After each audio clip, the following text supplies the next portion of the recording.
Warahmatullahi wabarakatuh.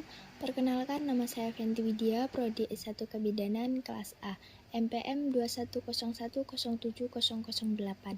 Di sini saya akan menerangkan sedikit materi dari Ibu Elsa, mata kuliah Biokimia dan Fisika Kesehatan. Yang pertama, saya akan menerangkan tentang darah hemoglobin. Yang kedua, saya akan menerangkan tentang darah golongan. Yang ketiga, saya akan menerangkan tentang urin untuk kehamilan. Dan yang keempat, saya akan menerangkan tentang sekret vagina untuk pemeriksaan pap smear. Yang pertama, yaitu darah hemoglobin.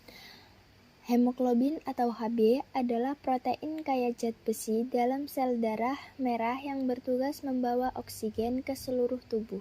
Protein ini juga berfungsi memberi warna merah pada darah. Kondisi yang menyebabkan tubuh kekurangan hemoglobin. Yang pertama, produksi Hb menurun. Yang kedua, kelainan pada Hb. Yang ketiga, tubuh kehilangan darah. Cara mengatasi kekurangan hemoglobin. Yang pertama, meningkatkan asupan zat besi, vitamin B12 dan folat. Yang kedua, terapi eritropoietin. Yang ketiga, transfusi darah. Dan yang selanjutnya saya akan menjelaskan tentang golongan darah. Secara umum, golongan darah dibedakan menjadi 4 tipe utama, yaitu A, B, AB, dan O. Penentuan golongan darah ini dilakukan berdasarkan jenis antigen yang terdapat di dalam darah, yaitu antigen dan antigen B, serta antibodi yang dihasilkan untuk menghasilkan antigen tersebut. Berbagai jenis dan klasifikasi golongan darah. Golongan darah A. Orang dengan golongan darah A memiliki antigen A pada sel darah merahnya. Selain itu, orang dengan golongan darah A menghasilkan antibodi untuk melawan sel darah merah dengan antigen B. Yang kedua, golongan darah B. Pemilik golongan darah B memiliki antigen A pada sel darah merahnya. Orang dengan golongan darah ini menghasilkan antibodi A untuk melawan sel darah merah dengan antigen A.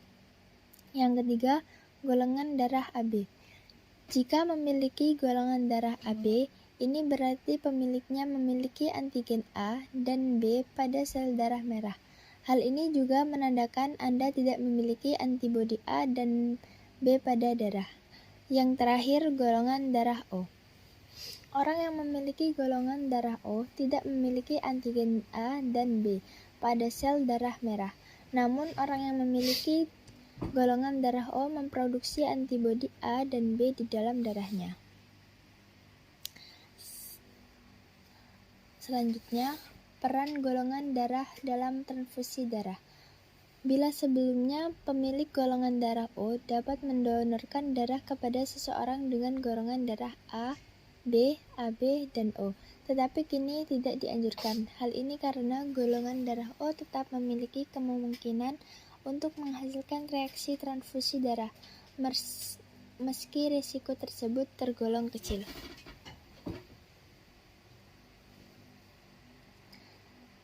Selanjutnya, saya akan menerangkan tentang urin untuk kehamilan.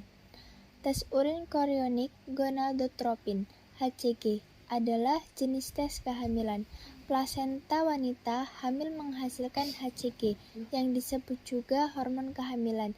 Jika hamil, tes kehamilan biasanya dapat mendeteksi kadar HCG ini dalam urin sekitar 10 hari setelah terlambat haid. Selanjutnya, fungsi tes urin. Yang pertama, menentukan kehamilan.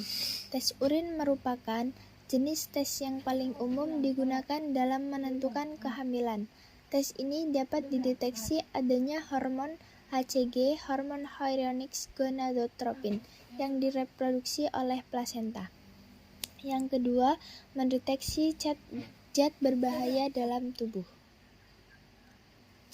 Tes urin dapat mendeteksi adanya zat berbahaya dalam tubuh seseorang, seperti opioid, benzodiazepin, barbiturat, pensiliden, ganja, methamphetamine, amfetamin, dan kokain. Yang ketiga, memantau perkembangan penyakit. Selain mendeteksi adanya zat berbahaya dalam tubuh, tes urin juga dapat dilakukan untuk memantau perkembangan penyakit dan respon tubuh terhadap pengobatan yang dijalani. Yang keempat, mendiagnosis penyakit. Sebelumnya telah disebutkan bahwa tes urin sering digunakan untuk keperluan diagnosis penyakit. Dokter biasanya akan menyarankan Anda melakukan tes urin bila mengalami gejala gangguan saluran kemih, seperti sakit perut, sakit punggung, sering buang air kecil, dan adanya darah dalam urin. Selanjutnya, pemeriksaan kesehatan urin. Selain mendeteksi penyakit, tes urin juga dilakukan untuk evaluasi medis rutin atau menilai kesehatan seseorang secara keseluruhan. Evaluasi medis ini dapat meliputi screening umum tahunan, penilaian kondisi pasien sebelum operasi, serta screening penyakit ginjal, diabetes mellitus, hipertensi, dan penyakit hati. Dan selanjutnya, cara membaca hasil tes urin.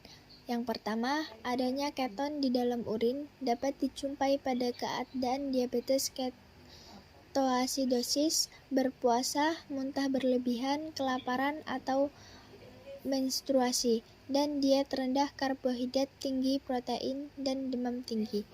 Yang selanjutnya, ditemukan adanya leukosit di dalam urin dapat dijumpai pada penyakit infeksi saluran kemih, demam, dehidrasi, stres, kehamilan, atau menahan urin terlalu lama. Selanjutnya, saya akan menerangkan tentang sekre vagina untuk pemeriksaan pap smear. Pap smear merupakan pemeriksaan penyaring dini terhadap kanker serviks. Pemeriksaan ini cukup mudah dan mudah dilakukan. Memang spesifitas pemeriksaan ini cukup tinggi, walaupun sensitivitasnya tidak terlalu tinggi. Artinya, bila hasilnya menyatakan kanker atau prakanker, maka kemungkinan besar memang benar bahwa terdapat kanker pada serviks. Namun dengan sensitivitas tidak terlalu tinggi, maka bila lesi kanker masih sedikit, bisa saja tidak terdeteksi, sehingga umumnya pap smear akan dilanjutkan dengan pemeriksaan spesifik lainnya. Pap smear juga dapat diulang setiap 1-3 tahun sekali pada orang dengan risiko tinggi. Pada pemeriksaan pap smear, hasilnya dibagi menjadi kelas 1-5. Kelas 1 adalah normal, sedangkan kelas 2 ditemukan adanya sel atipik namun tidak mengarah kepada kanker. Sel atipik tersebut disebabkan oleh adanya perangan pada vagina atau serviks. Perangan dapat disebabkan oleh bakteri, virus, jamur, atau parasit. Umumnya dokter akan menyarankan pemeriksaan ulangan 3-6 bulan kemudian, tetapi akan diberikan jika dokter merasa perlu. Maka itu, bawalah hasil ini kembali kepada dokter yang menangani Anda agar dapat segera ditangani. Yang selanjutnya ada teknik pap smear. Terdapat 2 macam teknik pengambilan sampel pada pap smear, yaitu teknik konvensional dan liquid based. Teknik konvensional menggunakan spatula dan brush untuk mengambil sampel, memindahkan sampel ke kaca transparan lalu difiksasi. Selanjutnya, teknik liquid based menggunakan brush untuk mengambil sampel, lalu memindahkan sampel ke dalam tabung yang berisi cairan pengawet. Secara teori, teknik liquid basah memiliki keunggulan interpretasi yang lebih mudah, dapat menyaring darah dan sisa-sisa sel serta dapat mendeteksi adanya human papilloma virus (HPV), gonorrhea, dan klamida dalam sekali pengambilan sampel. Sekian penjelasan dari saya. Apabila terdapat kesalahan, kepada Allah astagfirullah, kepada teman-teman mohon maaf sebesar-besarnya. Sekian dari saya akhiri. Wassalamualaikum warahmatullahi wabarakatuh.